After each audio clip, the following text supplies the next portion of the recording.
maabilidad, madiskarte, maalam, at hindi kailanman mauubusan ng paraan. Yan ang utak langgam!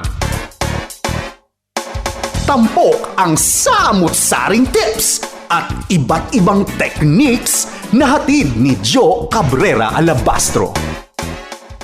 Banyo. Sabi ng nakatatanda, masasalamin ang kalinisan ng buong tahanan sa kanilang palikuran. Yan ay ang banyo. Isa rin ito sa bahagi ng bahay na araw-araw ginagamit, pero kadalasan naiiwang disorganized. Ang bathroom tips natin ngayon ay mula sa housebeautiful.com. Una, gagawa ka ng nail cutter catcher. Yung nail cutter, lalagyan mo ng 2 scotch tape sa 2 gilid. Simple lang, para ikaw ay habang nagpuputol ng kuko, makokontrol nito ang mga ginupit na kuko. Aalisin mo lamang ang scotch tape kapag isushoot mo na sa basurahan ang mga nagupit na kuko. Madalas bang kinakalawang ang pang-ahit? Para maiwasan ito, maglagay ng tuyong baso sa banyo. Lagyan ng kaunting bigas at dito mo ibabaon ang ulo ng pang-ahit. Sa ganitong paraan, mapapanatiling tuyo at kalawang-free ang pang-ahit.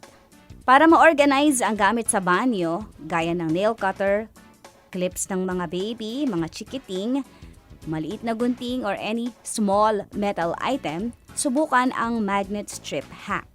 Magdikit ng magnet strip sa tabi ng mirror para hindi maubos ang oras mo kakahanap ng mga maliliit na bagay na ito.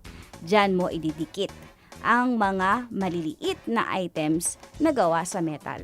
Sabon tipid tips. Lagyan ng rubber band o goma ang magkabilang gilid ng dish soap, saka mo lalagay yung sabon. Sa ganitong paraan, nakatungtong ang sabon sa goma at maiiwasang matunaw agad ito.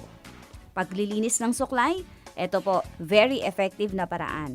Tubig, liquid soap at baking soda. Lilinisin mo yan gamit ang lumang toothbrush, pagkatapos ay ibabad sa maligamgam na tubig at malinis na ang iyong suklay.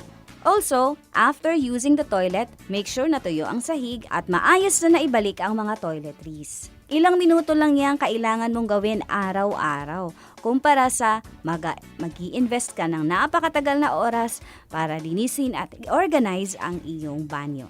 Okay?